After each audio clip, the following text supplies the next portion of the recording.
आदाब नाज़रीन, इस्तक़बाल है आपका। मैं हूं कुर्बान अली, हाजिर हूं आज का मुद्दा लेकर। कर्नाटका इंतखाबात और अगले साल होने वाले आम इंतखाबात से पहले कांग्रेस और बीजेपी दलितों के मुद्दे पर एक दूसरे के आमने सामने हैं। दोनों पार्टियां एक दूसरे के खिलाफ महाज आराई करने में लगी हुई हैं और अब कांग्रेस और बीजेपी ने उपवास की सियासत अपनाई है। एक तरफ जहां बीजेपी ने 12 अप्रैल को अपने अरकान पार्लियामेंट से उपवास रखने को कहा है, तो वहीं कांग्रेस ने आज ही मुल्कगीर पैमाने पर उपवास किया। इसी सिलसिले में कांग्रेस सदर राहुल गांधी राजघाट पर उपवास रखने के बाद मरकजी सरकार पर जमकर बरसे, तो वहीं बीजेपी ने भी जवाबी हमला किया।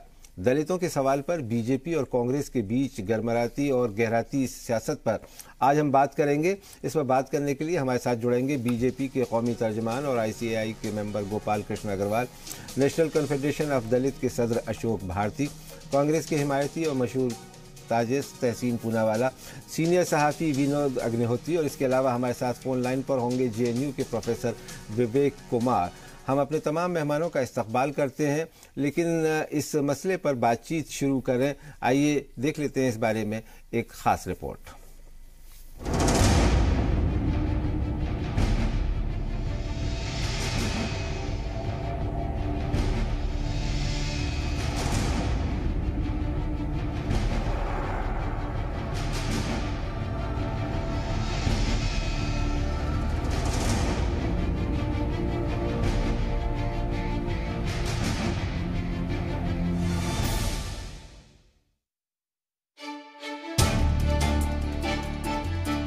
दलितों पर मजालिम के खिलाफ कांग्रेस ने मुल्कगीर पैमाने पर आज भूख हड़ताल की। कांग्रेस सदर राहुल गांधी खुद राजघाट पर उपवास पर बैठे। उपवास के बाद सहाफियों से बात करते हुए राहुल गांधी ने कहा कि आज मुल्क में जो माहौल पैदा किया गया है वो बीजेपी के नजरिए की वजह से है। राहुल ने इल्जाम लगाते हुए कहा कि बीजेपी का नजरिया मुल्क को तकसीम करने का है और दलितों को कुचलने का है। उन्होंने कहा कि हम बीजेपी के नजरिए के खिलाफ खड़े हैं। पूरे देश में कांग्रेस पार्टी के कार्यकर्ता उपवास पे बैठे हैं एक सोच के खिलाफ। कुछ दिन पहले बीजेपी के नेता ने कहा कि विपक्ष के लोग जानवर हैं। सच्चाई है कि आज हर व्यक्ति हिंदुस्तान में सरकार के विपक्ष में खड़ा हुआ है। जो दलितों के खिलाफ, आदिवासियों के खिलाफ, माइनॉरिटीज के खिलाफ, किसानों के खिलाफ इस सरकार की अप्रोच है, उसके खिलाफ हम खड़े हैं। राहुल के उपवास को बीजेपी ने उपहास करार दिया। बीजेपी तर्जुमान संबित पात्रा ने कहा कि उपवास के नाम पर कांग्रेस नाटक कर रही है। संबित ने कांग्रेस को दंगा मास्टर बताया। जहां तक कांग्रेस पार्टी का सवाल है, उपवास के नाम पे किस प्रकार का उपहास वो कर रहे हैं, ये हम देख रहे हैं। भारतवर्ष में अगर दंगा मास्टर किसी को कहा जाए तो जब से भारतवर्ष आजाद हुआ है, दंगा मास्टर कांग्रेस पार्टी ही है। आज कांग्रेस ने SC/ST एक्ट को कमजोर करने और दलितों पर मजालिम के मुद्दे पर मुल्कगीर भूख हड़ताल की, जिसका जवाब बीजेपी 12 अप्रैल को देगी। ब्यूरो रिपोर्ट, जी सलाम। तो कांग्रेस पार्टी के सदर राहुल गांधी ने आज दलितों पर होने वाले मजालिम के खिलाफ उपवास किया। उनकी कांग्रेस पार्टी ने मुल्कगीर पैमाने पर इस एहतजाज में हिस्सा लिया और जैसा भी आपने उनको सुना कहते हुए, वो राजघाट पर कह रहे थे कि ये हुकूमत यानी मोदी हुकूमत दलितों के खिलाफ है, माइनॉरिटीज़ के खिलाफ है, किसानों के खिलाफ है और उनकी हिमायत में वो आज एक तरह का ये भूख हड़ताल करके, उपवास करके उनकी हिमायत में, उनकी सॉलिडेरिटी में आए हैं। इस मौजू पर बात करने के लिए हमारे साथ इस वक्त JNU में सोशियोलॉजी के मशहूर प्रोफेसर विवेक कुमार साहब जुड़ गए हैं। मैं शुरुआत विवेक कुमार साहब आपसे करना चाहूँगा कि हम पिछले कई दिनों से ये देख रहे हैं कि दलितों पर मजालिम की खबरें आ रही हैं। SC/ST एक्ट के ख़िलाफ़ जो उसमें नरमी बरती गई थी, सुप्रीम कोर्ट की तरफ से उसको डाइल्यूट किया गया था, उसके ख़िलाफ़ जो 2 अप्रैल को एहतजाज हुआ मुल्कगीर पैमाने पर, उसमें बहुत सारे लोग मारे भी गए और काफ़ी जगह लोग ज़ख्मी हुए, काफ़ी जान और माल का नुकसान हुआ। अब कांग्रेस पार्टी इस मामले पर हुकूमत को घेरने की कोशिश कर रही है और हुकूमत की हुक्मरान जमात भारतीय जनता पार्टी भी उसके खिलाफ है। आप इस पूरी सियासत को किस नजरिए से देखते हैं? नहीं, देखिए, अगर केवल इसको आज के उपवास से जोड़ करके देखेंगे तो मुझे लगता है कि हो सकता है एक प्रकार से कांग्रेस पार्टी ने जो रास्ता इख्तियार किया वो उतना ज्यादा इफेक्टिव नहीं दिखाई पड़ रहा है, लेकिन इसमें मुझे ये जरूर दिखाई पड़ रहा है कि वो दलित एजेंडे को राष्ट्रीय फलक पर रखने में कामयाब हुई है। यहां तक तो बिल्कुल दिखाई पड़ रहा है, जिस दलित एजेंडे को 4 साल से हाईवे पर धकेल दिया गया था, जो लोग सोशल जस्टिस की बात नहीं कर रहे थे, सबका साथ सबका विकास कह रहे थे, लेकिन जस्टिस नहीं दे रहे थे, तो कहीं ना कहीं कांग्रेस पार्टी ने उसको राष्ट्रीय पैमाने पर, राष्ट्रीय फलक पर एक बार फिर से स्थापित कर दिया है। अब ये तरीका उनका कुछ भी हो सकता है, उस तरीके को आप बहस कर सकते हैं। विवेक जी आप रहें, मैं आऊंगा आपके पास दोबारा। तहसीन पूनावाला साहब, ये दलितों की हिमायत कांग्रेस पार्टी कर रही है, समझ में आता है, आपका ट्रेडिशनल वोट बैंक भी रहा है, लेकिन अब जिस शिद्दत के साथ में इस मामले को उठाया गया दलित एट्रोसिटीज एक्ट को लेकर के और दलितों के साथ में ये सॉलिडेरिटी का इजहार किया जा रहा है, हिमायत का इजहार किया जा रहा है, इसकी क्या वजह है? लोग कह रहे हैं कि इलेक्शन कर्नाटक में होने वाले हैं और उसके बाद साल भर बाद आम इलेक्शन हो रहे हैं, इसलिए अब आपको दलितों का ख्याल आ रहा है। साहब देखिए, हमारे देश में, हमारे मुल्क में इलेक्शन तो हर 2-3 महीने में होते रहते हैं, तो ये कहना कि इलेक्शन की वजह से ये कर रही, ये गलत बात है। सवाल ये है कि जब माननीय सुप्रीम कोर्ट में ये बात आई, सबसे पहले मैं बड़े जिम्मेदारी से आरोप लगा रहा हूँ, जो केंद्र की सरकार है, हमारी केंद्र की सरकार, हुकूमत है, उन्होंने ठीक से डिफेंस नहीं किया इस एक्ट का, इसीलिए एक्ट को डाइल्यूट किया गया। खैर, वो होने के बावजूद आज आप सुप्रीम कोर्ट जा रहे रिव्यू पिटीशन के लिए, पार्लियामेंट चालू था, आपके पास बहुमत था, आपने क्यों इमीडिएटली कानून पास करते, पारित करते आपने इस चीज को, उस एक्ट को फिर से कवर अप नहीं किया, जबकि सारे विपक्षी दल आपके साथ थे, क्योंकि आप इसको करना नहीं चाहते थे। और जब से ये एक्ट डाइल्यूट हुआ है, दलितों पे अत्याचार बढ़ा है, ये मेरी नई स्टैटिस्टिक्स बता रही है। इसके अलावा आप देखिए, जो दलितों को लेकर वायलेंस हुआ, जहां 10 दलित शहीद हुए, कौन से राज्यों में शहीद हुए, कहां पर वायलेंस हुआ? जो बीजेपी राज्य है, जहां पर उनकी हुकूमत है, वहां पर दलित शहीद हुए।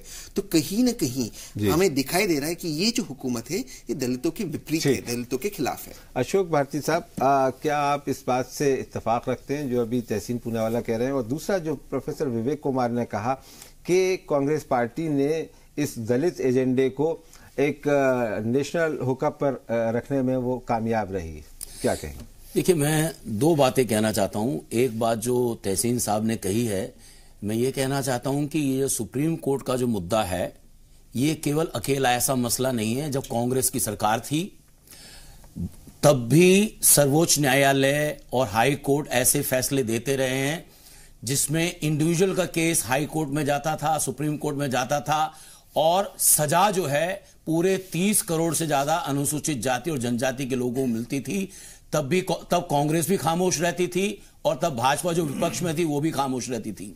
तो मैं एक बात तो ये कहना चाहता हूं कि ये कोई एक अपवाद वाला मसला नहीं था, लेकिन ये मसला चूंकि हमारी जिंदगी और सम्मान से जुड़ा हुआ था, इसलिए महत्वपूर्ण मसला था, इसलिए पूरा दलित समाज है वो सड़कों पर था। दूसरी बात मैं ये कहना चाहता हूं, जो विवेक जी ने कहा, मैं विवेक जी की बात से कतई सहमत नहीं हूं कि यह दलित मुद्दा जो राष्ट्रीय स्तर पर फलक पे लाने में कांग्रेस लाई है। मैं बताना चाहता हूं कि 2 अप्रैल को जो नॉन पॉलिटिकल एक्टर्स जो दलितों में मजबूत हुए हैं पिछले 4-5 सालों में, उन्होंने जब भारत बंद की कॉल की, उस कॉल ने इस देश की हर पॉलिटिकल पार्टी को नोटिस पे ला दिया कि दलित तो उनके साथ नहीं है, बल्कि दलित अपनी एक बड़ी तंजीम खड़ी कर रहे हैं और उनका अपना स्थानीय नेतृत्व गैर पॉलिटिकल पार्टी के अलहदा खड़ा हो रहा है। उसने दलित मुद्दे को राष्ट्रीय फलक पर लाया है। कांग्रेस और भाजपा दलित मुद्दे को राष्ट्रीय फलक पर नहीं लाई है। जी, विवेक अग्निहोत्री साहब, आप तो सीनियर सहाफी हैं, बरसों से इस मुल्क की सियासत को देख रहे हैं, कवर कर रहे हैं। ये जो दलित आइडेंटिटी का सवाल या दलितों पर ज्यादती का मामला, ये इस वक्त जो आया है मोदी सरकार के बारे में, ये एक बड़ी चुनौती बन के, बड़ा एक चैलेंज बन करके आया है और कहा यह जा रहा है कि इससे मुल्क की सियासत का नक्शा पलट सकता है। क्या आप इसे सही मानते हैं? देखिए कुर्बान भाई, भारतीय समाज में जिस तरह के अंतर्विरोध हैं गहरे, जी कंट्राडिक्शन, वो लगातार मतलब जो है वो कंट्राडिक्शंस जो हैं वो चुनौती, चैलेंजेस बने रहे हैं हमेशा राजनीतिक नेतृत्वों के लिए। क्योंकि चाहे भारतीय जनता पार्टी हो चाहे कांग्रेस पार्टी हो, इनका नेतृत्व जो है, इनकी अगुवाई जो है वो सवर्णों के हाथ में है और जो सामाजिक न्याय के जो दल हैं, वो सोशल जस्टिस की पार्टियां हैं, उनकी लीडरशिप जो है वो पिछड़ों के हाथ में है। दलितों की लीडरशिप वाली एक ही पार्टी है, बहुजन समाज पार्टी। तो इन जो बाकी दलों के सामने ये हमेशा ये चैलेंज रहा है कि कैसे वो दलितों को अपने साथ लें। क्या आप रामविलास पासवान और रामदास अठावले को दलित पार्टियां नहीं मानते? नहीं, उनका प्रभाव बहुत सीमित है। पार्टियां हैं लेकिन उनका प्रभाव बहुत सीमित है। उनको बैसाखी लेनी पड़ती है, कभी कांग्रेस की लेते हैं, कभी बीजेपी की लेते हैं। बीएसपी को भी बैसाखी लेनी पड़ी है। बीएसपी का प्रभाव उत्तर प्रदेश में है, जो बड़ा राज्य है और उसकी पहचान भी एक राष्ट्रीय पहचान है। मैं जो बात कर रहा था, जो आपने कहा कि देखिए 2014 में जब नरेंद्र मोदी जी पूरे भारत में चुनाव लड़ रहे थे और सबका साथ सबका विकास का नारा दिया उन्होंने, तो बड़ी संख्या में उम्मीद के साथ दलितों ने भी उनको समर्थन दिया और आप बड़े होशियारी से उन्होंने जातीय कार्ड भी चलाया था। आपको याद होगा जब प्रियंका गांधी ने बयान दिया था नीची राजनीति का, तो उन्होंने उसको नीची जाति से जोड़ करके उसमें दलितों और अतिपिछड़ों को उन्होंने एड्रेस किया था। ये एक उनकी रणनीति थी। मुझे लगता है जिस तरह पिछले 4 साल में रोहित वेमुला से लेकर के, चाहे ऊना की घटना हो, चाहे वो सहारनपुर का मामला हो, चाहे वो दलितों दूल्हे के घोड़े पर सवार होकर के जाने का मसला हो, कहीं का उत्तर प्रदेश में एक जगह कासगंज में बाकायदा रूट बनाना पड़ा पुलिस को, इन सारी घटनाओं ने मुझे लगता है देश भर के दलितों के अंदर, दलितों में जो पुराना स्थापित नेतृत्व था, लीडरशिप थी, वो लीडरशिप जो है वो खारिज हो चुकी है। जो नया नौजवान दलित आया है, जो पढ़ लिख करके सरकारी नौकरियों में है या प्राइवेट सेक्टर में है, उसमें है, वो अब उस पुराने नेतृत्व से, नेताओं से, लीडरशिप से खुश नहीं है, क्योंकि उसने उनके समझौते और सौदे दोनों देखे हैं। इसलिए जैसा अशोक भारती कह रहे हैं, मैं सहमत हूं इनकी बात से कि एक नया उभार, एक नया उफान दलित समाज में आया है और वो दलित समाज वो किसी भी स्थापित राजनीतिक पार्टी को अपना सौदा या समझौता करने देने के लिए तैयार नहीं है। मुझे लगता है ये एक बड़ी चुनौती न सिर्फ भाजपा के सामने, ये कांग्रेस के सामने भी है और दूसरे राजनीतिक पार्टियों के सामने भी है और रामविलास पासवान, मायावती या अठावले जैसे दलित नेताओं के सामने भी है। इसीलिए एनडीए में रहते हुए उनको आवाज उठानी पड़ी और सरकार पर दबाव डालना पड़ा कि सरकार रिव्यू पिटीशन फाइल करे। जी, हम लगातार कोशिश कर रहे हैं कि बीजेपी तर्जुमान गोपाल अग्रवाल साहब से हमारा राब्ता हो, लेकिन अभी उनसे राब्ता नहीं हो पा रहा है। जब वो हमसे जुड़ेंगे तो हम उनसे भी बात करने की कोशिश करेंगे। विवेक कुमार साहब हमारे साथ हैं। विवेक जी, अभी जो बात निकल के आई वो ये कि एक नए किस्म की अवेकनिंग दलित समाज में हो रही है पिछले 3-4 सालों में, और जिन वाकयात का जिक्र अभी विनोद अग्निहोत्री साहब ने किया, चाहे वो रोहित वेमुला का मामला हो, ऊना का मामला हो या और कई जगह जो दलितों पर मजालिम हुए हैं, उसके बाद हमने देखा कि दिल्ली में जंतर मंतर पर भी एक दलितों की बड़ी रैली हुई और अभी जिसकी तरफ अशोक भारती साहब इशारा कर रहे थे कि वो अलग अलग और स्पॉन्टेनियस तरीके से दलित ग्रुप्स सामने आ रहे हैं। हालांकि अभी उनकी कोई सियासी पहचान नहीं है, लेकिन वो अवेकनिंग का काफी काम कर रहे हैं। क्या कहेंगे आप? नहीं, देखिए, मैंने जो बात कही थी, मुझे लगा कि आपने मुझसे जब पूछा था कि भाई ये कांग्रेस ने जो आज अपना उपवास किया है उसके विषय को लेके क्या कहते हैं जी। हम लोग उस दिन भी डिबेट पर थे और मैंने पूरी की पूरी एक फहरिस्त लगाई थी कि जो दलित आंदोलन 2 तारीख को उभरा है, वो दलित आंदोलन 4 साल के अंदर किस प्रकार दलित समाज पूरा एलिनेट हुआ है, पावर से एलिनेट हुआ है, दल से एलिनेट हुआ है, प्रोग्राम से एलिनेट हुआ है, उसकी वजह से वो लीडरलेस आंदोलन हुआ। इस बात में कोई वो नहीं है और अशोक जी से मैं बहुत सहमत हूं, लेकिन एजेंडा वो स्थापित नहीं करेगा। एजेंडा स्थापित करेगी राजनीतिक दल, और जिसमें राष्ट्र फलक के जो राजनीतिक दल होते हैं वही एजेंडा स्थापित करते हैं।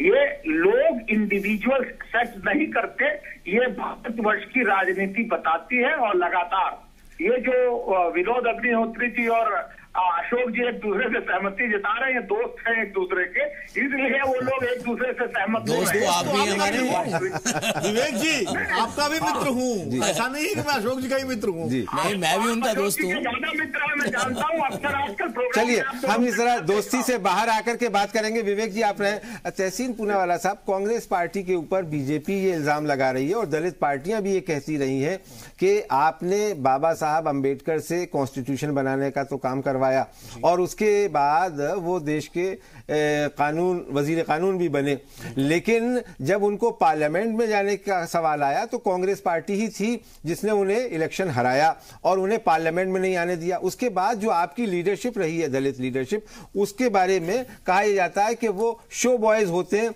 उनके पास ज्यादा अख्तियारात नहीं होते। और मायावती और बीएसपी का जो इमरजेंस हुआ या कांशीराम साहब ने जो अपनी सियासत की, उसकी एक बड़ी वजह कांग्रेस का उन दलित एस्पिरेशन को एड्रेस न कर पाना था।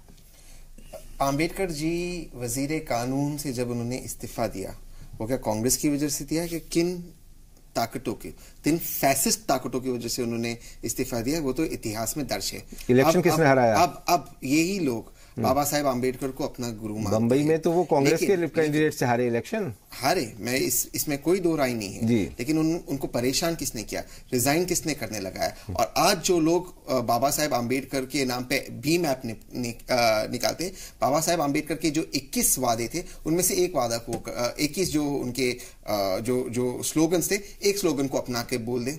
सिर्फ बाबा साहेब आम्बेडकर का नाम लेने से कोई बाबा साहेब आम्बेडकर के फॉलोअर नहीं होते। और जहां तक आपका सवाल है दलित तो कम्युनिटी को लेकर, और विवेक अग्निहोत्री साहब की बात को मैं विनोद अग्निहोत्री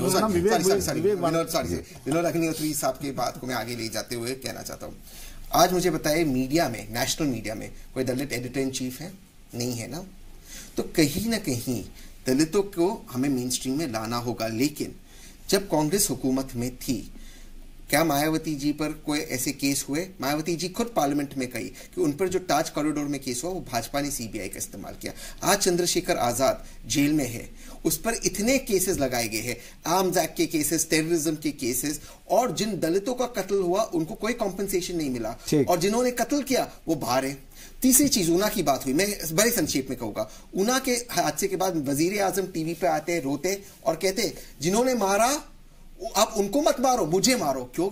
मैंने आपके शो पे उस दिन भी कहा, कोई किसे क्यों मारे, जो मार रहा है आप उनको जेल में क्यों नहीं डाल रहे? किसी को जेल में नहीं डाला। तो कहीं ना कहीं जो हमारे दलित भाई है वो कहीं ना कहीं सिस्टम के बारे में, एक लास्ट लाइन कहना चाहता हूं, इनकी बात को मैं आगे ले जाते हुए, आज सुप्रीम कोर्ट में कोई दलित जज नहीं है, और मामला सुप्रीम कोर्ट में ये नहीं था, मामला सुप्रीम कोर्ट में सिर्फ एक इंडिविजुअल का मामला था। आप उसको इंसाफ दे रहे थे अगर गलत कंप्लेन थी। आपने पूरे समाज को के साथ आपने नाइंसाफी की, और इसके साथ और इसको लेकर बहुमत की सरकार ने कानून नहीं बना रहे, तो कहीं ना कहीं ये एस्पिरेशन के खिलाफ तो है। अशोक भारती साहब, जो तहसीन पूनावाला कह रहे हैं, आप उससे इत्तेफाक रखते हैं या इसके अलावा कुछ मामला है, और कांग्रेस क्या वाकई इतनी सादा है जितनी ये बताने की कोशिश कर रहे थे? देखिए, मैं ये बताना चाहता हूं कि कुछ बातें तो इतिहास के दौरान हो जाती हैं, और जो पहला सवाल उन्होंने बाबा साहब डॉक्टर अम्बेडकर के त्यागपत्र का किया, मुझे लगता है कि तहसीन पूनावाला जी को वो चिट्ठी पढ़ लेनी चाहिए, क्योंकि उसमें बाबा साहब डॉक्टर अम्बेडकर ने सीधा सीधा सरकार को एक्यूज किया था। तो लेकिन मैं उसकी ज्यादा तफसील में इसलिए वो इसलिए किया था क्योंकि मैं तीन बातें हैं उसमें, मैं बता देता हूँ तीन बातें। एक तो ये था कि जो काका कालेलकर कमीशन की रिपोर्ट को लेकर सवाल था कि बाबा साहब डॉक्टर अम्बेडकर चाहते थे socially and educationally backward classes के लिए जो कमीशन बनना चाहिए, जो उनको अधिकार मिलने चाहिए वो मिलने चाहिए, और सरकार उसके बारे में कतई संजीदा नहीं थी। दूसरी बात यह थी कि सरकार ने बाबा साहब डॉक्टर अम्बेडकर जो हिंदू कोड बिल को पूरा पारित कराना चाहते थे, प्रधानमंत्री उनकी कैबिनेट उसके बारे में कतई सीरियस नहीं थी। तीसरा, दलितों के अधिकारों को लेकर भी उनका मसला था, लेकिन मैं उस बहस में, क्योंकि वो इतिहास की बात है, इतिहास में मैं नहीं जाना चाहिए। कौन रोक रहा था? मुझे लगता है कि सरकार कोई बिल होता है तो ये हम सबको पता है, अगर आज की समय में बिल आएगा तो देश के प्रधानमंत्री जिम्मेदार होंगे। उस वक्त अगर बिल आया था तो देश देश के प्रधानमंत्री को उसकी नैतिक जिम्मेदारी और लेनी पड़ेगी। बिल था उसमें पार्लियामेंट के अंदर, पार्लियामेंट था, टुकड़े टुकड़ों में पास हुआ, बाबा साहब ने वो भी और वो बाद में हुआ उनके बाद। मुझे देखिए अम्बेडकर साहब का प्रोटेस्ट तो उस पर था ना, उसको डिनाई मत कीजिए। मैं आपको 10 बातें और बता सकता हूं कि बाबा साहब दूसरी बहस में हमको न जाकर के हम मुद्दे की बात पे आए। जी, तो इसलिए मैं ये कहना चाहता हूं कि हमें ये समझना चाहिए कि दलित जो है वो सिंबलिज्म से बाहर आना चाहते हैं। पॉलिटिकल पार्टियां, तमाम पॉलिटिकल पार्टियां across the spectrum including the Bahujan Samaj party दलितों को सिंबलिज्म में अटकाना चाहती है। मैं ये बताना चाहता हूं, जैसे मैं आपको अगर बताना चाहूं कि देश में इस वक्त 55% दलित ऐसे हैं जिनके पास कोई जमीन नहीं है, केवल मैनुअल लेबर पर, वेज लेबर पर निर्भर है। मैं ये बताना चाहता हूं कि 85% दलित ऐसे हैं जो 5,000 रुपए महीने से कम कमाते हैं। मैं ये बताना चाहता हूं कि अगर हम देखें अभी भी 32% के आसपास दलित ऐसे हैं जिनके पास कोई टेलीफोन मोबाइल नहीं है। मैं ये सारे आंकड़े इसलिए बता रहा हूं क्योंकि ये आंकड़े पिछले 70 साल के विकास के प्रमाण हैं। इसमें यह सरकार भी शामिल है, अटल बिहारी वाजपेयी की सरकार भी शामिल है, विश्वनाथ प्रताप सिंह की सरकार भी शामिल है और बहुत सारे वो मंत्री शामिल हैं जो इस सरकार में भी रहे और कांग्रेस में भी रहे। इसलिए मुझे लगता है कि दलितों में जो नई बात पैदा हो रही है, मैं जो विवेक जी ने कहा, डॉक्टर विवेक ने कहा, मैं उनको बताना चाहता हूं एजेंडा हमेशा पॉलिटिकल पार्टियां डिसाइड नहीं करती। एजेंडा देश की जनता के दिमाग में पैदा होता है, देश की जनता डिसाइड करती है और पॉलिटिकल पार्टीज उसको फॉलो करती हैं। ठीक है, विवेक जी आप कुछ कहना चाह रहे थे? जी हाँ, मैं सबसे बड़ी बात ये कह रहा हूं, देखिए कांग्रेस ने जो गलतियां करी, कांग्रेस को उसकी सजा मिली है, लेकिन क्या कांग्रेस को बार बार 70 वर्ष के लिए जिस प्रकार राइट कोस रहा है, जिस प्रकार बीजेपी कोस रही, वैसे अशोक जी कोसेंगे? मैंने तो नहीं कोसा। ये होनी चाहिए कि आप कहां पर खड़े हुए विवेक जी, मैंने नहीं कोसा है, मैंने तो हकीकत बताई है। मैंने अटल बिहारी वाजपेयी का भी लिया, मैंने नरेंद्र मोदी का भी कहा, सुन लीजिए विवेक जी को, सुन लिया जाए।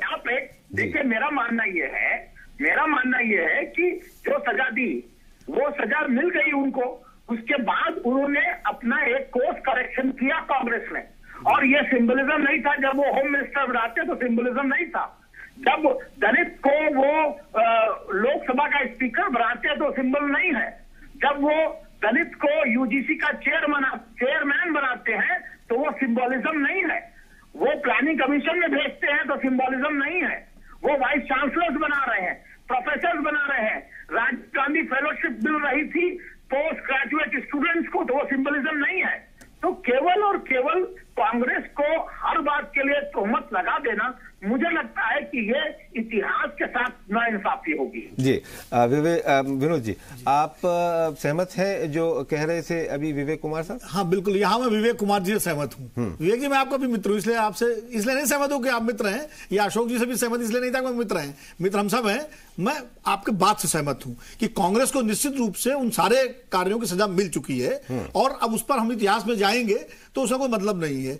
और कांग्रेस में राहुल गांधी की लीडरशिप में कोर्स करेक्शन करने की शुरुआत हो चुकी है। इसके पहले भी चीफ जस्टिस भी जो दलित बने थे कांग्रेस की सरकार थी उस समय भी, तो कोर्स करेक्शन की शुरुआत हुई। और कोर्स करेक्शन इसलिए भी हो रहा है कि कांग्रेस जो सिमट गई 44 पर, वहां जो आत्ममंथन हुआ या जो आपस में जो ये सेल्फ इंट्रोस्पेक्शन हुआ कि भाई हमारा जो जनाधार था वो दलित जनाधार हमारा आज लुट गया, बिखर गया, यानी बीजेपी तक दलित पहुंच गए उनके दरवाजे पर। तो इसलिए कांग्रेस में एक कोर्स करेक्शन की जो शुरुआत हुई है, निश्चित रूप से वो एक राजनीति में एक नए तरह का प्रयोग कांग्रेस में दोबारा शुरू हो रहा है, वो अलग बात है। लेकिन मैं जो बात कहने जा रहा हूं वो ये कहने जा रहा हूं कि दलितों के अंदर, दलितों के जो दलित जो नौजवान है, जो 1990 के बाद जो नौजवान पैदा हुआ है दलितों में, उसकी आकांक्षाएं, उसकी इच्छाएं, उसकी जो विल है, उसकी जो एमिशंस हैं, उनके लिए राजनीतिक पार्टियों को निश्चित रूप से अपने एजेंडे में जगह देनी पड़ेगी। अगर आप नहीं देंगे तो वो इसी तरह से आक्रोश के रूप में, गुस्से में सड़कों पर आएगा। इसलिए सभी राजनीतिक दलों को, वो चाहे सरकार में बीजेपी हो, विपक्ष में कांग्रेस हो या सामाजिक न्याय का नारा देने वाली पार्टियां हो, सबको दलित नौजवानों की आकांक्षाओं को, उनकी एम्बिशंस को जगह देनी पड़ेगी। अच्छा अशोक जी, अभी विवेक जी ने तो सिंबोलिज्म ही गिनाया, लेकिन कहा कि वो सिंबोलिज्म नहीं था, गृह मंत्री बनाना, लोकसभा का स्पीकर, यूजीसी का चेयरमैन। लेकिन एक बुनियादी सवाल कि पिछले 70 सालों में आज तक दलितों का या एसटी का जो कोटा था वो कभी भरा नहीं गया, उसका बड़ा लंबा बैकलॉग है। पॉलिटिकल रिप्रेजेंटेशन भी जिस हिसाब से मिलना चाहिए था वो नहीं मिला। मसलन जो सिंबोलिज्म की बात हो रही है वो वैसे ही है जैसे मुस्लिम लीग के नेता जिन्ना साहब कहा करते थे कि कांग्रेस में मौलाना आज़ाद एक शो बॉय हैं, तो उसी तरह से हमने देखा कि कांग्रेस के अंदर भी मिनिस्टर्स या चीफ मिनिस्टर्स एक आध स्टेट में कहीं हो और वो दिखावे की बात होती थी। लेकिन जब काशीराम ने नारा दिया कि जिसकी जितनी हिस्सेदारी उसकी उतनी भागीदारी, तो उसके लिए कोई दल तैयार नहीं है। इस पर क्या कहेंगे? देखिए, मैं ये कहना चाहता हूं कि जो विवेक जी ने कहा, मैं उनके जो कह रहे हैं कि वो सिंबलिज्म नहीं है, मैं उनको ये बताना चाहता हूं कि सिंबलिज्म और रियलिटी में क्या फर्क होता है। हालांकि वो विद्वान है, वो प्रोफेसर है, मैं तो प्रोफेसर नहीं हूं, मैं तो कार्यकर्ता हूं। एक कार्यकर्ता ये मानता है कि यदि अगर हमारी आबादी 16.5% है तो हमें सुप्रीम कोर्ट में, हाई कोर्ट में 16.5% जज चाहिए। अगर हमारी आबादी 16.5% है तो देश में जो secretaries of government of India हैं उसमें हमको 16% जगह चाहिए।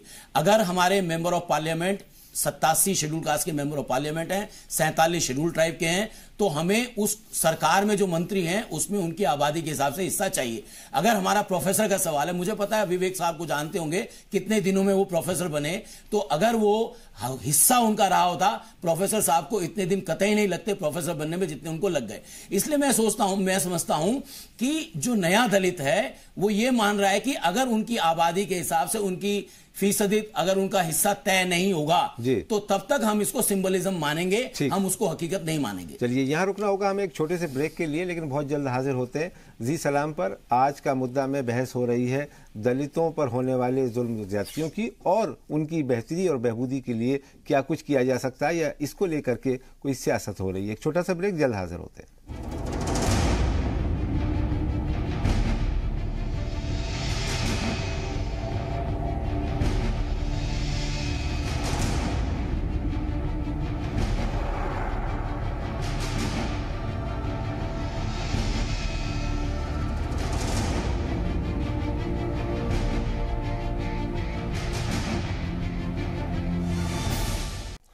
ब्रेक के बाद एक बार फिर आप सबका खैर मकदम है। जी सलाम पर आप देख रहे हैं आज का मुद्दा और उसमें हम बात कर रहे हैं दलितों को लेकर जो सियासत हो रही है। इस सिलसिले में कांग्रेस सदर राहुल गांधी ने आज महात्मा गांधी की समाधि राजघाट पर उपवास किया और उनकी कांग्रेस पार्टी ने मुल्कगीर पैमाने पर इसी तरह का उपवास करके, भूख हड़ताल करके एहतजाज किया और दलितों पर होने वाले मजालिम की मजम्मत की। दूसरी तरफ बीजेपी, हुक्मरान जमात बीजेपी भी अब 12 अप्रैल को एक इसी तरह का एहतजाज करने वाली है। उसने अपने मेंबर पार्लियामेंट से कहा है कि वो कांग्रेस पार्टी के इस मूव को काउंटर करें। हम इस पर बात कर रहे हैं। विवेक कुमार साहब हमारे साथ मौजूद हैं, जेएनयू में प्रोफेसर हैं, मशहूर राइटर हैं, शख्सियत हैं। विवेक साहब, हम बात कर रहे थे कि साहब दलितों को उनका वाजिब हक नहीं मिल पाया और जमात कोई भी रही हो वो उनको उनका वाजिब हक दिलाने में नाकामयाब रही। यहाँ तक कि बहुजन समाज पार्टी भी जब उत्तर प्रदेश में हुकूमत में आई, अपने बलबूते पे आई और 5 साल तक काम किया, उसने भी वो काम करने में फेल रही जो उससे उम्मीदें थी। क्या कहेंगे आप? नहीं, बहुत नेचुरल है कि वो जो उम्मीदें थी उसका तो पैमाना मुझे पता नहीं है कि वो क्या उम्मीदें थी। और 2500 वर्ष की सभ्यता में 25 साल की अगर बात कही जाए तो उनको तो 25 साल भी नहीं मिले, उनको 5 साल 6 महीने और 4.5 महीने, तो कुल मिलाकर के मुझे लगता है कि उन्होंने 8 साल वो किया होगा। तो 7-8 वर्षों में 2500 वर्ष की जो स्ट्रक्चर है, सभ्यता है, उसको आप कैसे परिवर्तित कर सकते हैं जी। लेकिन मेरे पास आंकड़े बहुत सारे हैं। जैसे कि आप देखेंगे शुरुआत से ही जो है 1.5 लाख ऐसे गांव थे जिनको की अंबेडकर ग्राम योजना के तहत लाया गया। 2 लाख एकड़ जमीन बंटवाई गई और उसके बाद उर्दू फारसी विश्वविद्यालय खोला गया, गौतम बुद्धा विश्वविद्यालय खोला गया, यहाँ तक कि शकुंतला मिश्रा डिसेबल्ड यूनिवर्सिटी भी खोली गई और बहुत सारे 165 किलोमीटर लंबा जो एक्सप्रेस वे बनवाया गया तो उन्हीं के लिए था। तो मुझे लगता है कि हाँ, ये बात दूसरी है कि फिजिकल रूप में दिखाई न पड़ने वाला काम ऐसा है जो सचमुच उनको एम्पावरमेंट में दिखाई पड़े, वो नहीं उतना हो पाया। लेकिन हाँ, जज्बा जरूर बढ़ा था। उस समय लोगों के अंदर इतनी हिम्मत नहीं थी कि वो चंद्रशेखर को इस तरह डाल देता कोई, और ना ही कोई ऐसा एग्जाम्पल। जिस प्रकार बाबा साहब अम्बेडकर की मूर्तियां आज तोड़ी जा रही हैं, उस समय किसी की हिम्मत नहीं थी कि ये कोई कर लेता। तो जज्बा जरूर था और उनका जो एहसास था वो भी बुलंद था। और एम्पावरमेंट की जो सबसे बड़ी बात, 1,45,000 गुंडों को जेल के अंदर भेजा गया। आज की सरकार गोली से मार रही है उनको, लेकिन उन्होंने ये नहीं किया। एक भी दंगे, कम्युनल दंगे उनके राज्य में नहीं हुआ करते थे, जो अपने आप में खुद एक मिसाल है। जी विवेक जी, कुछ हुआ आप रहे, मैं आता हूं दोबारा आपके पास। अशोक भारती साहब, मेरा मकसद ये था, जब मैं यूपी की बात कर रहा था बीएसपी सरकार की, जिसका कि काफ़ी अच्छा डिफेंस किया विवेक कुमार साहब ने, कि वो पार्टी जो दलितों के नाम पे सत्ता में आई थी, उसने भी अपनी लीडरशिप में सवर्णों को शामिल किया। ये भी कोई बुरी बात नहीं है, लेकिन उसमें नारा ही बदल गया। वो बहुजन के बाद फिर सर्वजन की बात होने लगी, और कहीं ना कहीं दलित को ये लगा कि उसको चीट किया गया है। जिस बुनियाद पर वो सरकार बनी थी और उससे जो उम्मीदें थी, जो आशाएं थी, वो पूरी नहीं हो पाई। क्या कहेंगे आप? देखिए, क्या होता है, राजनीति, जैसा अक्सर लोग आजकल कहते हैं, राजनीति परसेप्शन का खेल है। और मुझे लगता है कि बहन मायावती की सरकार ने बहुत सारे अच्छे अच्छे काम किए थे, और लखनऊ में एक लंबे समय बाद निर्माण का काम बहन मायावती और उसकी सरकार ने किया था। लेकिन मुझे लगता है कुछ ऐसे भी काम हुए जिससे कि दलितों के दिल में खटास पैदा हुई। जैसे कि शुरुआत में जैसी बहन मायावती आई, तो जो अपर कास्ट को तुष्ट करने का काम था, खासतौर से अनुसूचित जाति जनजाति जो एक्ट है, उसमें एक तरमीम, एक थोड़ा परिवर्तन उन्होंने एक ऑर्डर निकाला था, तो उससे दलितों में एक बड़ा गलत मैसेज गया। और धीरे धीरे जिस तरह से पूरी सरकार पर सर्व समाज को उन्होंने हावी कर दिया, हावी हो गए, और जगह जगह पूरे, खासतौर से पूर्वांचल में पूरे दलित समाज को थाने में कोई सुनता नहीं था, कोई उनकी बात कहता नहीं था, और उनको अक्सर ये कहा जाता था कि अरे आपकी सरकार है, आप बदनाम हो जाएंगे। और इस बदनामी के चक्कर में दलित पिटते रहे, लुटते रहे, और वो कुछ नहीं कर पाए। मुझे लगता है कि जरूर साइकोलॉजिकल तौर पर दलित एम्पावर हुआ, लेकिन जमीनी स्तर पर दलित उन्हीं अगड़ी जातियों के हाथ पिटता रहा जिनके खिलाफ उसने सरकार खड़ी की थी। इसलिए मुझे लगता है कि एक कॉन्ट्राडिक्शन उस सरकार के साथ था कि वो सर्व समाज की सरकार बनना चाहती थी, और उसे दलित समाज की सरकार बनने पे कोई गर्व नहीं था। जी, तहसीन पूनावाला साहब, आपकी सरकार के बारे में भी, आपकी पार्टी के बारे में भी ये है कि आपने किया तो, लेकिन जो उम्मीदें थी उतना नहीं किया। कहा जाता था कि कांग्रेस का वोट बैंक दलित, ब्राह्मण और मुसलमान होते थे एक ज़माने में, 52 से लेकर के 77 तक। और उसके बाद जो जिस रिप्रेजेंटेशन को की बात अशोक भारती साहब कर रहे हैं, उसको तो जाने दीजिए, वो तो आइडियल सिचुएशन होगी 17.5% उसका आधा अधूरा भी अगर आपने किया होता तो तुझे हम वाली समझते जो नबादा ख्वार होता। बिल्कुल, मैं इस चीज़ से बिल्कुल मैं आपसे बिल्कुल वाकिफ हूँ इस बात से, लेकिन मैं कुछ कहना चाहता हूँ। दलितों पे जो अत्याचार का इतिहास है, ये 5000 साल पुराना इतिहास है। आज 70 साल में हम इस मुकाम पे आ गए हैं कि अशोक भाई यहाँ बैठकर डिबेट कर रहे हैं और हमारी गलतियां गिना रहे हैं, और ये होना चाहिए, ये अधिकार होना चाहिए, और इस अधिकार के लिए कांग्रेस ने लड़ा। ये अधिकार में बाबा साहेब आम्बेडकर ने दिया। कांग्रेस से गलतियां हुई है, पूरी उनके उम्मीदों पर खरी नहीं उतरी, इससे आप मुंह नहीं मोड़ सकते। लेकिन आज की जो हालत है, क्योंकि, और मैं कह रहा हूं क्योंकि मैं गुजरात में जिग्नेश के साथ ऊना आंदोलन में था, उस ऊना आंदोलन के बाद वजीर आजम ने मुख्यमंत्री को चेंज कर दिया, लेकिन जिन लोगों ने उन दलित बच्चों को मारा, आज तक उन पर कोई कार्रवाई नहीं। ये वजीर आजम के वादे हैं। आज बाबा साहेब आम्बेडकर की मूर्ति तोड़ी जा रही है। मेरा दोस्त चंद्रशेखर, ये मेरा दोस्त है, वो आज भी जेल में, उस पर 44 केसेस लगे हुए हैं। ये कभी भी कांग्रेस के राज्य में नहीं होता, जो मेरे पहले जो वक्ता कह रहे थे। तो आज जो हालत खराब हुई है, रोहित वेमुला एक यंग लड़का आत्महत्या करता है, पार्लियामेंट में उस पर आरोप लगाए जाते हैं। क्या किसी माँ ने अपना बेटा नहीं खोया? छोड़ दो, वो दलित है, ब्राह्मण, एक यंग लड़के ने आत्महत्या की, लेकिन उस पर आरोप लगाया जाता है और उस दलित लड़के को उसका अधिकार नहीं मिलता।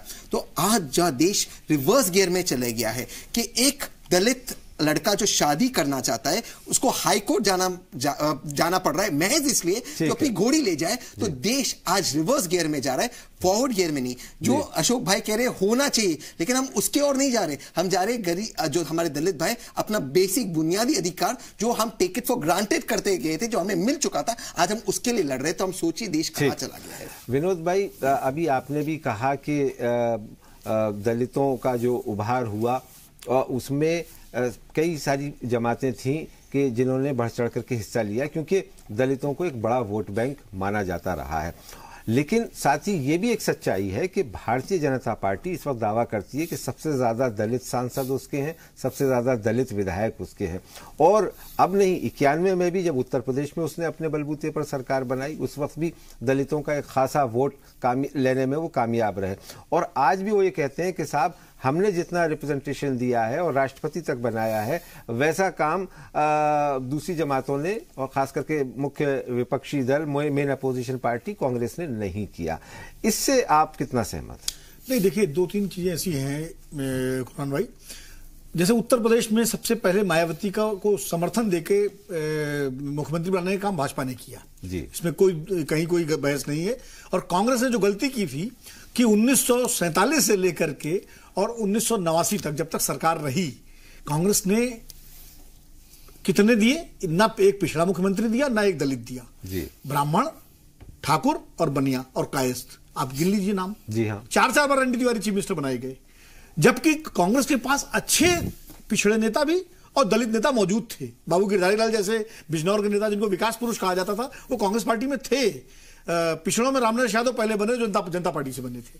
तो कांग्रेस ने ये गलती तो की है। मुझे मैंने कहा कि कांग्रेस का जो अपर कास्ट जो अगला नेतृत्व था, उसने दलितों को वोट के लिए तो इस्तेमाल किया, लेकिन उनको अधिकार और लीडरशिप देने का काम उस दौर में नहीं हुआ। ये गलतियां रही हैं कांग्रेस नेतृत्व की, जिसकी वजह से जब मायावती चीफ मिनिस्टर बनी, वजीर आला तो जब वो बनी, बीजेपी की कामयाबी माना जाएगा। बीजेपी की कामयाबी, बीजेपी ने उसको बनाया। उसके बाद बीजेपी ने 3 बार मायावती को सपोर्ट देके इसीलिए बनाया कि वो दलितों में घुसपैठ करना चाहती थी। तो बीजेपी का एजेंडा नहीं था, ये संघ का एजेंडा था। ये संघ का जो हिंदुत्व का एजेंडा है, जो संघ अगड़ों से लेकर के दलित तक उनको एक हिंदुओं की छतरी के नीचे लाना चाहता है, ये उसका एजेंडा है। इसीलिए अमित शाह जो है, जो बीजेपी राहुल गांधी का मखौल उड़ाती थी कि वो दलितों के यहाँ जाते हैं, नाटक करते हैं, अमित शाह ने जाके खिचड़ी खानी शुरू की दलितों के यहाँ, क्योंकि वो बड़े एजेंडे के तहत काम कर रहे थे। लेकिन एक बीजेपी ने और काम किया कि उसने दलितों में भी एक डिवीजन डाला उत्तर प्रदेश में, जाटो गैर जाटो। उनका जाटो तो बीएसपी के साथ जाएंगे, जो वाल्मीकि हैं, पासी हैं, खटिक हैं, धानक हैं,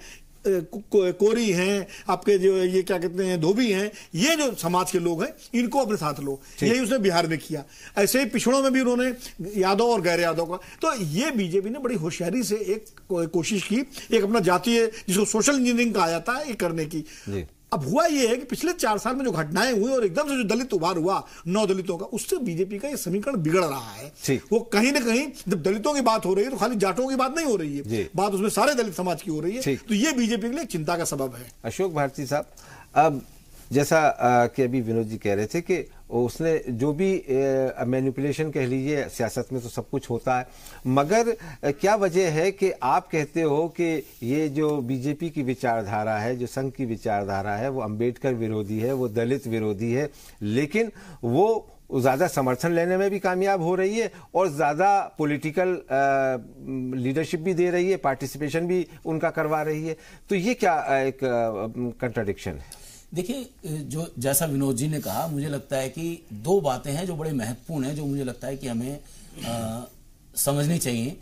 एक कि कांग्रेस, क्योंकि कांग्रेस ये मानती है और मानती रही है, और वो ये मानती रही है कि देश की आज़ादी की लड़ाई में वो नेतृत्व करती थी और सारे तबकों ने देश की आज़ादी में हिस्सेदारी ली। बाबा साहब भी उनके साथ एक समय में थे।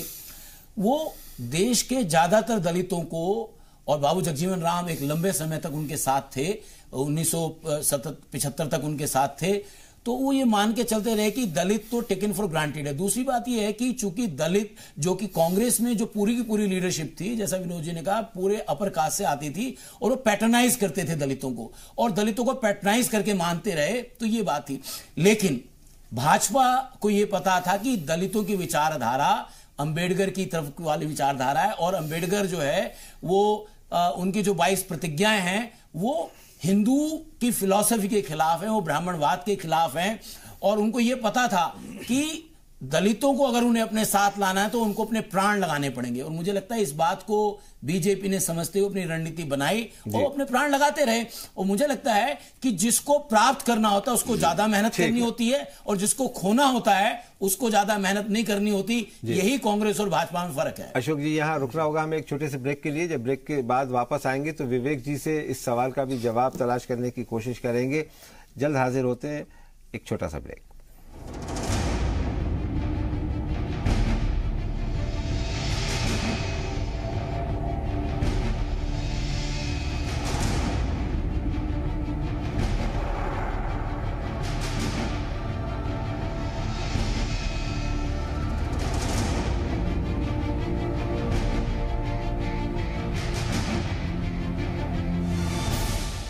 ब्रेक के बाद एक बार फिर आप सभी का खैर मकदम है। आप जी सलाम पर देख रहे हैं हमारा प्राइम टाइम शो आज का मुद्दा, और उसमें हम बात कर रहे हैं दलितों को लेकर होने वाली सियासत की। कैसे हर सियासी जमात दलित वोट बैंक को भुनाना चाहती है और उनके बलबूते पर हुकूमत में पहुंचना चाहती है। इस वक्त हमारे साथ प्रोफेसर विवेक कुमार साहब फोन लाइन पर जुड़े हुए हैं।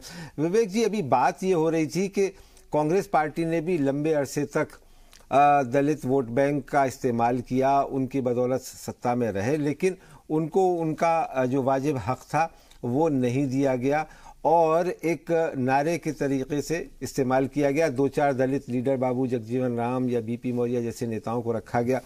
लेकिन अब दलित अपना पार्टिसिपेशन चाहता है, वो जागरूक हो गया है और एक जिम्मेदार शहरी के नाते चाहता है कि उसका भी हक हो इस मुल्क के रिसोर्सेज में, सियासत में, इकोनॉमी में। क्या कहेंगे आप? शायद उनसे राब्ता हमारा कट गया। विवेक जी के पास मैं दोबारा जाऊंगा। अशोक जी, ये जो सिलसिला है कि साहब दलित अपनी पॉलिटिकल पावर हासिल करें, तो दलित पार्टियों ने भी उनको कई बार छला है कि रिपब्लिकन पार्टी महाराष्ट्र में रही, फिर बीएसपी बनी और भी छोटी जमातें बनी, लेकिन कोई भी ये यकीन नहीं दिला पाती कि हम आपके वेलविशर हैं, हितैषी हैं। देखिए, मुझे लगता है कि दलित राजनीति में कई बातें हैं जिनको मुझे लगता है पुरानी लीडरशिप, उसको खासतौर से जो पोस्ट अम्बेडकर लीडरशिप है, जो इस बात को गहराई से शायद नहीं देख पा रही है। पहली बात तो ये है कि ज्यादातर जो दलित लीडरशिप है वो केवल कुछ मुद्दों तक अपने आप को उसने सीमित कर लिया। जैसे मैं ये कह सकता हूं कि वो राजनीति को केवल चुनाव तक मानते हैं। मुझे लगता है कि डॉक्टर अंबेडकर के वक्त की राजनीति या जो दलितों की राजनीति होनी चाहिए वो 5 साल में हर साल 365 दिन की राजनीति होनी चाहिए, क्योंकि दलितों की जो असली लड़ाई है वो इस देश में हक और हुकूक और बराबरी और सम्मान को लेने की लड़ाई है। और बराबरी और सम्मान की लड़ाई 5 साल में एक बार नहीं लड़ी जा सकती, वो रोज रोज लड़नी पड़ती है, हर कदम पे लड़नी पड़ती है, हर महकमे से लड़नी पड़ती है। ये एक बड़ा सवाल है। मुझे लगता है कि पॉलिटिकल पार्टी इस बात को रिकॉग्नाइज नहीं करती हैं, और शायद यही वजह है कि जब भी वो कोई नेगोशिएशन भी करते हैं तो उस नेगोशिएशन में केवल सीटों पर नेगोशिएशन होता है। देश की सामाजिक, आर्थिक, राजनीतिक हालात को बदलने के लिए दूसरी पार्टियों के साथ क्या नियम, कायदे, कानून होंगे, क्या लेंगे, क्या देंगे, इस पे वो कोई चर्चा नहीं करते हैं। तो मुझे लगता है नई दलित राजनीति को यह समझना पड़ेगा कि वो इस देश में बराबर के स्टेक होल्डर हैं, वो किसी के रहमो करम पे नहीं है, वो किसी के पैटर्नाइज पर, के पैटर्न पर निर्भर नहीं है। ठीक है विनोद भाई, आपका फाइनल कमेंट। जैसा अशोक जी कह रहे हैं कि ये तो बहुत आइडियल सिचुएशन होगी और जिस दिन शायद ऐसा हो जाएगा तो हम जो रामराज की कल्पना करते हैं वो होगा। नहीं, अशोक जी ने बहुत आदर्श वाली बात कही, लेकिन सच्चाई यही है कि दलित पार्टियों को, जो दलितों का प्रतिनिधित्व करती है, नुमाइंदगी करती है, उनको एजेंडा निगोशिएशन करना पड़ेगा, 50 सीट निगोशिएशन के। और मुझे लगता है कि अशोक जी को थोड़ा समय ले जाऊंगा डॉक्टर लोहिया के पास। इन्होंने कहा कि 365 दिन काम करना पड़ेगा, तो लोहिया जी कहा करते थे जिंदा कौमें 5 साल इंतजार नहीं करती। तो कहीं ना कहीं अंबेडकर और लोहिया के बीच में एक सिंथेसिस बनानी पड़ेगी, विचारों की और कार्य पद्धति, काम की भी। तो शायद दलित एजेंडा जो है वो दलित एजेंडा फिर दलित एजेंडा ही खाली नहीं रहेगा, वो पूरा सामाजिक एजेंडा हो जाएगा। उसमें दलित भी होंगे, उसमें अल्पसंख्यक भी होंगे और उसमें अति पिछड़े भी होंगे, जो भी वंचित, मैं उसको एक शब्द देता हूं, वंचित शब्द देता हूं, क्योंकि खाली दलित अगर आप करेंगे तो निश्चित रूप मान के चलिए कि राजनीति को आप बदल नहीं पाएंगे। आप कुछ कंसेशन तो हासिल कर लेंगे, आप आरक्षण अपना बचा लेंगे, आप दलित एक्ट में कुछ करा लेंगे, लेकिन जो आप करना चाहते हैं उसके लिए आपको वंचित तबकों को साथ में लेना पड़ेगा। और उस वंचित में अति पिछड़े भी हैं, अति दलित भी हैं, महादलित भी हैं, दलित भी हैं, और आपके माइनॉरिटीज के लोग भी हैं। और माइनॉरिटीज में खाली मुसलमान ही नहीं है, मुस्लिम्स भी हैं, सिख भी हैं, ईसाई भी हैं, सबको एक वो बनाना पड़ेगा जिसको बहुजन कहा जाता है। मुझे लगता है वो वंचित शब्द जो है उसके ज्यादा सही आज की तारीख में इस्तेमाल होना चाहिए। चलिए, बहुत शुक्रिया हमारे साथ विनोद जी जुड़ने के लिए। अभी चूंकि विवेक जी से हमारा इस वक्त रब्ता नहीं हो पा रहा है, हम उनके पास नहीं जा रहे हैं, और गोपाल अग्रवाल साहब भी हमारे साथ बीजेपी के तर्जुमान जुड़ने वाले थे, वो भी नहीं जुड़ पाए हैं। मैं अशोक जी आपके पास एक बार फिर आऊँगा कि आप चूँकि ये दलित दानिश्वर हैं और उनके बीच काम करते हैं, उनका कॉन्फेडरेशन बनाया हुआ है, बार बार ये होता है कि बड़ी वल्नरेबल लीडरशिप होती है दलित लीडरशिप, और वो जैसे उभर करके आती है उसकी पोचिंग हो जाती है, कभी कांग्रेस कर लेती है, कभी बीजेपी कर लेती है, या कुछ और छोटी जमातें कर लेती हैं। इसकी क्या वजह है? देखिए, मुझे लगता है कि हमको ये समझना पड़ेगा कि दलित जिस समाज में रहते हैं और जिस तरह से वो रहते हैं, जिन परिस्थितियों में वो पैदा होते हैं, वो बहुत ही कमजोर स्थिति में रहते हैं। और जो मॉडल उनके सामने लीडरशिप का मॉडल है, वो जो ब्राह्मणिकल लीडरशिप का मॉडल है, वो एक सुपर मैन वाला या सुपर ह्यूमन बीइंग वाला मॉडल है। मुझे लगता है दलित समाज को ये समझना पड़ेगा कि एक व्यक्ति उनका नेता होगा, इस मॉडल से उनको हटना पड़ेगा। और खास तौर से मैं 2 अप्रैल को जो पूरा भारत बंद हुआ, जिस तरह से उसमें 1 लाख से ज्यादा संगठनों ने देश के कोने कोने में, गली गली, मोहल्ले में अपने समाज का नेतृत्व किया, और पूरे की पूरी 1228 जो शेड्यूल कास्ट हैं, 700 से ज्यादा जो आदिवासी जमातें, उन्होंने एकजुट होकर एक तरह से भारत बंद किया, और लाखों लीडर उसने पैदा किए।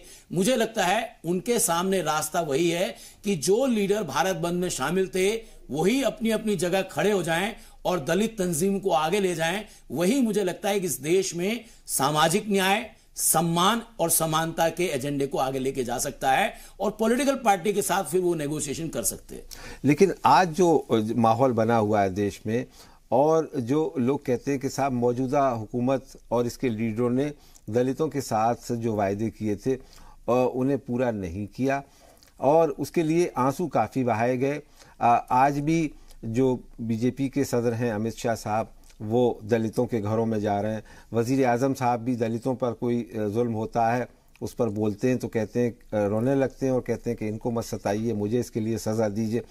ये जो इमेज है, या ये जो एक मकड़जाल बुना हुआ है सियासत में, चाहे वो कांग्रेस हो, बीजेपी हो या दूसरी छोटी पार्टियां हों, उससे दलित समाज कैसे बाहर आ सकता है आपकी नज़र में? देखिए, मुझे लगता है उस बात की बहुत अच्छी तरह से शुरुआत हो गई है, और आज गली गली, मोहल्ले मोहल्ले, राज्य राज्य में दलितों को इस बात का एहसास हो रहा है कि उनकी स्थिति को लेकर आंसू ज्यादा बहाए जा रहे हैं, बातें ज्यादा की जा रही हैं, उनके घर खाना ज्यादा खाया जा रहा है, लेकिन उनके जो असली हक हकूक हैं, जो संविधान में उनको दिए गए हैं, जो उनकी उपस्थिति का सवाल है, उसको लेकर सरकार की और विपक्ष की गंभीरता बहुत ही कम है। और मुझे लगता है कि जो नई पीढ़ी लीडरशिप जो पैदा हो रही है, वो इस बात को समझते हैं, और इसलिए आज जो देश में एक बड़ा अशांति का माहौल दलितों में जो है, वो आज पूरी देश की राजनीति को बार बार पिछले 4 साल में हर साल उसने चुनौती दी है। पहले साल, खासतौर पर इस सरकार के आने के बाद, पहली साल थोड़ा कम था, जब अगला हुआ तो उससे ज्यादा बड़ा था, तीसरा हुआ तो उससे ज्यादा बड़ा था, और चौथा जो भारत बंद हुआ वो उससे भी बड़ा था। और मैं ये उम्मीद करता हूं कि दलितों की लीडरशिप जैसे खड़ी हो रही है, अगर पॉलिटिकल पार्टियां इस बात को समझती नहीं है, तो आने वाला जो उभार होने वाला है, शायद वो भारत बंद से कहीं ज्यादा देशव्यापी होगा, समाजव्यापी होगा। क्योंकि दलितों में जो आवाजें नजर आ रही हैं, वो 3 बातें समझ में आ रही हैं: सम्मान, समानता और सामाजिक न्याय। और मुझे लगता है इसमें जो विनोद अग्निहोत्री जी कह रहे थे, ये 3 जो फलक्रम हैं नए दलित आंदोलन के, वो देश में सम्मान की लड़ाई के अगुआ बन रहे हैं, और सम्मान के खातिर औरतें भी लड़ रही हैं, पिछड़ी जातियां भी लड़ रही हैं, अगड़ी जातियों के गरीब भी लड़ रहे हैं। सब लोग इस देश में सम्मान की लड़ाई लड़ रहे हैं, और मुझे लगता है चूंकि अपमान के हजारों सालों से विक्टिम है दलित, वो सम्मान की लड़ाई का नेतृत्व करेंगे, दलित के तौर पर नहीं, बल्कि सम्मान के सिपाही बनकर। आखिर में एक बहुत ही मुख्तसर आपका कमेंट कि एक तरफ तो ये माहौल बन रहा है, दूसरी तरफ एक जो कहा जाता है हिंदी में सामाजिक समरसता, उसको भी एक तरह से नुकसान पहुंच रहा है और दोनों दलितों और गैर दलितों के बीच एक तरह का टकराव भी हो रहा है और नफरत भी पैदा हो रही है। इसे कैसे दूर किया जाएगा? देखिए, मुझे लगता है ये जो टकराव है ये दोनों तरफ के जो कट्टरपंथी तबके हैं और जिनको दोनों तरफ से तुष्टीकरण की हवा मिलती है, ये वो लोग हैं। मुझे लगता है जो दोनों तरफ के जो तरक्की पसंद लोग हैं, दोनों तरफ के जो प्रेम और सौहार्द को आगे बढ़ाना चाहते हैं, वो एक बात दोनों तरफ हाथ बढ़ाना चाहते हैं और उनको साथ रहना। हमको ये समझना पड़ेगा कि इस देश में दलित भी यहीं रहने वाले हैं, गैर दलित भी यहीं रहने वाले हैं, माइनॉरिटी भी यहीं रहने वाली हैं, गैर माइनॉरिटी भी यहीं रहने वाले हैं, आदिवासी भी यहीं रहने वाले हैं, गैर आदिवासी भी रहने वाले हैं। इसलिए कुछ लोग ये जो नारा लगाते हैं कि ये देश प्रेमी है, ये देशद्रोही है, ये अब सब चलने वाला नहीं है, ये कलई खुल चुकी है। बहुत बहुत शुक्रिया अशोक भारती साहब हमारे साथ इस प्रोग्राम में जुड़ने के लिए। साथ ही तहसीन पूनावाला हमारे साथ थे, विनोद अग्निहोत्री साहब थे और प्रोफेसर विवेक कुमार, आपका भी बहुत शुक्रिया। तो उम्मीद की जानी चाहिए कि दलितों में जो ये अवेकनिंग अपने हक के लिए पैदा हुई है, सियासी जमातें भी उसका फ़ायदा उठाने की बजाय उन्हें उनका हक दिलाने में मदद करेंगी। इस उम्मीद के साथ मेरे साथ इस प्रोग्राम में आज इतना ही। इजाज़त दीजिए। आदाब।